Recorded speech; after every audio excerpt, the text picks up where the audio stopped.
अरे टिंकू सुनो, हमारे दाने आधे गायब हैं। ये कैसे हुआ? रूपा, मैं रात को बाहर था। ऊपर आसमान में किसी के पंखों की बहुत तेज आवाज आई थी, जैसे कोई चोर चुपके से घूम रहा हो। मम्मा, मैं रात को उठी थी। मैंने ऊपर अंधेरे में एक बड़ी बड़ी आंखें चमकती देखी। पापा, वो कौन था? क्या वो फिर आएगा? डरो मत बच्चों, हम पता लगाएंगे।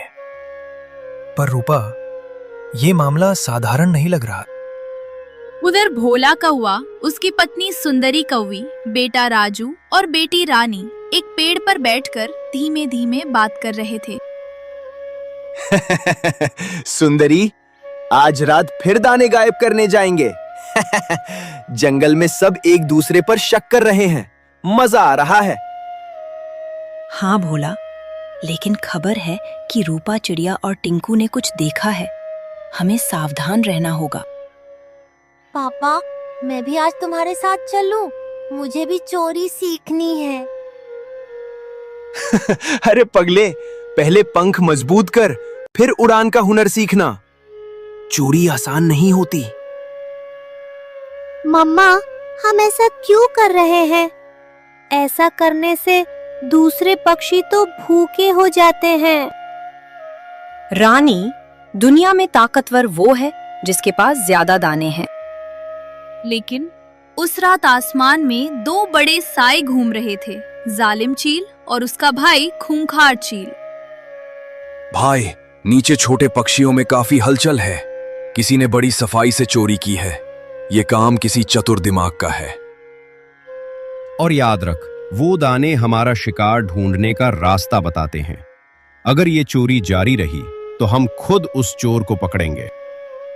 कबूतर और उसकी पत्नी चांदनी कबूतरी, बेटे मोंटू और बेटी गुड्डी ने रूपा चिड़िया के घर आकर उनके दरवाजे पर आकर दस्तक देते हैं। रूपा बहन, जंगल में अफरा तफरी है। हमने सोचा तुम्हें खबर दे दें। हमारे दाने भी कम हुए हैं। तुम ठीक तो हो ना रूपा बहन?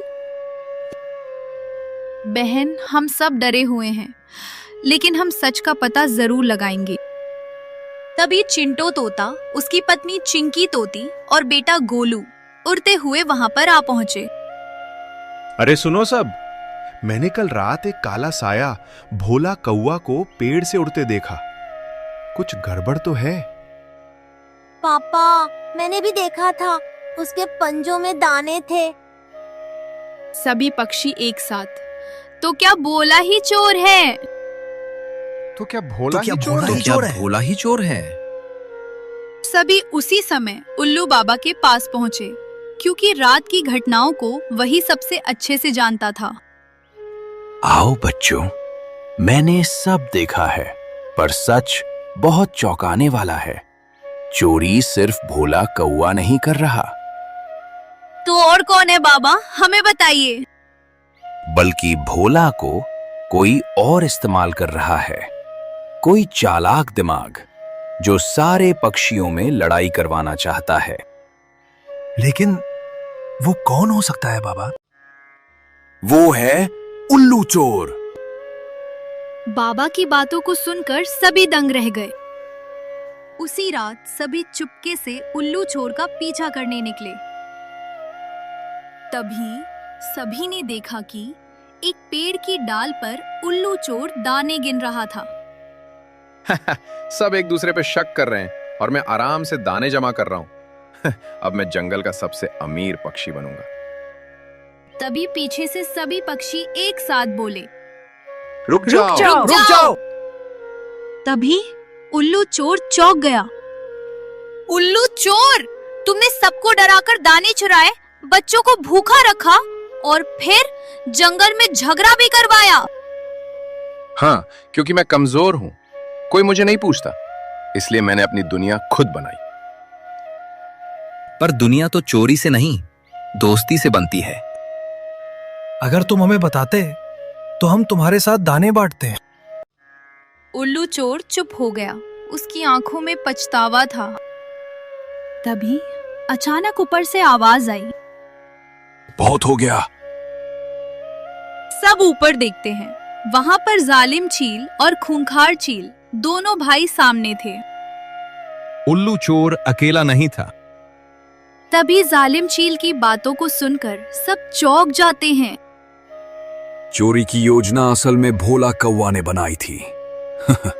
उल्लू को सामने करके वो असली मास्टरमाइंड बन के बैठा हुआ था। तभी सभी एक साथ बोले, क्या क्या? क्या? भोला कौवा? भोला कौवा? भोला कौवा? नहीं, मैं तो बस दाने इकट्ठा कर रहा था। चुप, हमने कल रात तुम्हें उल्लू चोर को आदेश देते देखा है। अब भोला पकड़ा जा चुका था। जंगल में चोरी किसी भी कीमत पर बर्दाश्त नहीं होगी। भोला और उल्लू चोर दोनों को सजा मिलेगी। वे पूरे जंगल के लिए 1 महीने तक दाने जुटाएंगे। हमें माफ कर दो, हम मेहनत करेंगे। मैं भी अब कभी चोरी नहीं करूंगा। सभी पक्षियों ने अब राहत की सांस ली। सभी पक्षियों ने मिलकर आसमान में बड़ी उड़ान भरी। जंगल फिर खुशियों से भर उठा।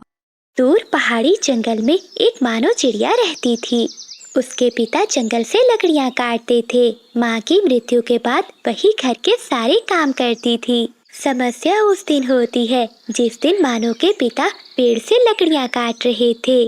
पाँव फिसलने पर वो नीचे गिर जाते हैं और अपाहिज हो जाते हैं। बेटी, एक बार फिर से सोच ले, घना जंगल है और तू अकेली। पिताजी, अकेली हूँ तो फिर क्या हुआ? बेटी, जंगल में बहुत चोर पक्षी फिरते हैं। अगर ये सब सोचने लगेंगे तो हमें भोजन कहाँ से मिलेगा? मैं जंगल से लकड़ियाँ चुन कर लाऊंगी, उन्हें बेचकर मैं राशन लेकर आऊंगी। आप बस इन सब की चिंता मत कीजिए और अपना ध्यान रखिए। मानो चिड़िया जंगल से लकड़ियाँ चुनती है और वो जंगल के बाजार में जाकर उन्हें बेचती है। कभी वो लकड़ियाँ बिकती हैं तो कभी नहीं। शाम को मानो चिड़िया तोते वैद को लेकर अपने घर आती है। तोता वैद चिड़िया के पिता को देखता है और उसे बताता है, मानो तुम्हारे पिता बिल्कुल ठीक हो जाएंगे, लेकिन उसके लिए तुम्हें अपने पिता को विदेश के जंगल में लेकर जाना होगा। इनका इलाज बस वहीं हो सकता है। ये सुनकर मानो चिड़िया उदास हो जाती है। फिर तोता वैद वहाँ से चला जाता है। अच्छा माँ, अगर काम खत्म हो गया है तो पहले आकर पानी पी लीजिए, गर्मी बहुत ज्यादा हो रही है। मीना बेटी, आप इतनी गर्मी में खेत में क्या करने आई हो? आपको पता है ना कि आपसे ज्यादा गर्मी सहन नहीं होती। अगर तुम बीमार हो गई तो मैं क्या करूँगी बेटी? माँ, मुझे कुछ नहीं होगा। अगर आप इतनी गर्मी में काम कर सकती हैं तो क्या मैं घर से पानी नहीं ला सकती? अब चलिए जल्दी से पेड़ की छांव के नीचे बैठकर पानी पी लीजिए। फिर मानो चिड़िया अपनी बेटी मीना के साथ पेड़ के नीचे बैठ जाती है। बेटी, अब तुम घर जाओ, मैं खेत का काम खत्म करके शाम तक लौट आऊंगी। नहीं माँ, अब आप भी मेरे साथ घर चलिए। आपके बिना मेरा मन नहीं लगता। भला मैं घर पर अकेले क्या करूँगी? बेटी, तुम तो जानती हो कि तुम्हारे पिता अब इस दुनिया में नहीं है। मुझे ही अब तुम्हारा ख्याल रखना है। और इस साल तो हमने खेत में टमाटर की खेती की है। अगर मैंने टमाटरों का ध्यान न रखा तो ये सब खराब हो जाएंगे और फिर हमारी सारी मेहनत बर्बाद हो जाएगी। ठीक है माँ, मैं घर जा रही हूँ, लेकिन शाम को समय पर घर लौट आना। और हाँ, समय पर भोजन खा लीजिएगा। फिर मीना चिड़िया अपनी माँ को भोजन देकर घर आ जाती है और वो अपने पिता की तस्वीर को देखकर रोने लगती है। बाबा, आज मुझे आपकी बहुत याद आ रही है। जब माँ खेत पर चली जाती है तो ये घर मुझे बहुत सोना लगता है। ऐसा लगता है कि जैसे मेरा कोई भी नहीं है। तभी चिंकी तोती वहाँ आती है। मीना, तुम रो क्यों रही हो? क्या हुआ? किसी ने कुछ कहा? चिंकी, मुझे अपने पिता की बहुत याद आ रही है। ऊपर वाले ने मेरे पिताजी को क्यों छीन लिया? देखो मीना, हर किसी को ये दुनिया छोड़कर जाना ही होता है। मीना, तुम्हें बुरा ना लगे इसलिए तो मैं रोज तुम्हारे पास आती हूँ। चिंकी मीना की बहुत अच्छी दोस्त थी। वो हर रोज उसे मिलने घर आया करती थी। मीना, तुमने पढ़ाई क्यों छोड़ दी? तुम्हारा तो सपना था ना डॉक्टर बनने का। चिंकी, अब मैं तुम्हें क्या बताऊँ, घर की मजबूरियाँ हमेशा सपनों को तोड़ देती हैं। तुम्हें तो पता है डॉक्टर की पढ़ाई करने के लिए मुझे विदेश के जंगल में जाना होगा, लेकिन घर के हालात का भी तुम्हें पता है। मैं माँ पर और ज्यादा बोझ नहीं बनना चाहती, इसी कारण मैंने अपनी पढ़ाई छोड़ दी। मीना, अगर तू कहे तो मैं अपने पिताजी से बात करके तेरी मदद करवा सकती हूँ। नहीं चिंकी, हम पहले ही तुम्हारे पिता से बहुत मदद ले चुके हैं। ठीक है मीना, मैं चलती हूँ, मैं तुमसे मिलने आती रहूंगी। ऐसा कहते हुए चिंकी तोती वहाँ से चली जाती है। शाम हो जाती है, मानो चिड़िया भी अपने खेत से लौट आती है। मीना अपनी माँ को भोजन देती है। मीना, अगर तुम्हें बुरा ना लगे तो क्या मैं तुमसे एक बात कर सकती हूँ? जी माँ कहिए, भला मैं आपकी बातों का क्यों बुरा मानूंगी? बेटी, अब तो बड़ी हो गई है, मुझे लगता है कि तुम्हारी शादी कर देनी चाहिए। माँ, ये आप क्या कह रही हो? मुझे शादी करने में अभी दिलचस्पी नहीं है और मैं आपको छोड़कर कहीं भी नहीं जाना चाहती। बेटी, मेरी बात को समझो, तुम्हें एक न एक दिन तो जाना ही है। अगर मुझे कुछ हो गया तो तेरी शादी कैसे हो पाएगी? लेकिन माँ, मेरे जाने के बाद आपका ख्याल कौन रखेगा? बेटी, तुम मेरी चिंता ना करो, हमारी पड़ोसन कबूतरी है ना, वो मेरा ख्याल रखेगी। ठीक है माँ, जैसे आपको ठीक लगे। अगर आप मेरी शादी करना चाहती हैं तो मैं तैयार हूँ। फिर मानो चिड़िया बुलबुल के पास जाती है, जो जंगल में पक्षियों के रिश्ते करवाती थी। बुलबुल बहन, क्या तुम मेरी बेटी के लिए कोई अच्छा सा रिश्ता ढूंढ दोगी?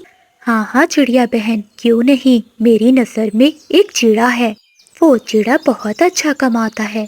एक कवि ने उस चिड़े को पाला है, वही उसकी माँ है। रिश्ता तो बहुत अच्छा है, लेकिन एक समस्या है। क्या बात है बुलबुल बहन, बताइए मुझे।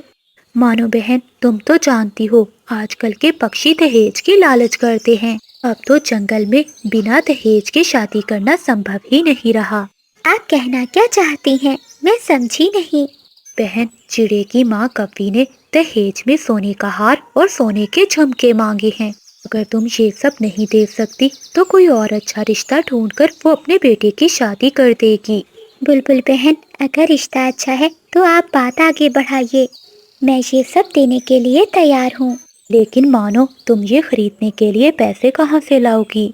बुलबुल बहन, मैंने अपने खेत में टमाटर की खेती की है, उन्हें बेचकर जो मुनाफा होगा और जो घर में बचे हुए पैसे हैं, मैं उनसे अपनी बेटी की शादी करूँगी। तो ठीक है मानो बहन, मैं ये रिश्ते की बात आगे चलाती हूँ। दहेज में सोने का हार और झुमके मिलने पर चंदू चिड़े की माँ बिजली कवि तैयार हो जाती है। फिर अगले ही दिन बुलबुल चंदू चिड़े और उसकी माँ को लेकर मानो चिड़िया के घर आती है। समधन जी, ये मेरा बेटा चंदू है। इसके पिता की एक दुर्घटना में मौत हो गई थी, तब से मैंने ही इसे पाला है। मेरा बेटा चंदू बहुत बड़े ऑफिस में नौकरी करता है। जी कवि बहन जी, मुझे आपका बेटा बहुत पसंद आया है। तो ठीक है समधन जी, मेरा बेटा भी आपकी बेटी से शादी करने के लिए तैयार है, लेकिन हाँ, आप अपना वादा ना भूल जाना। बहन जी, आप चिंता मत कीजिए, जैसे ही मेरे टमाटर बिक जाएंगे मैं आपको दे दूंगी। तो ठीक है समधन जी, ये रिश्ता पक्का हुआ।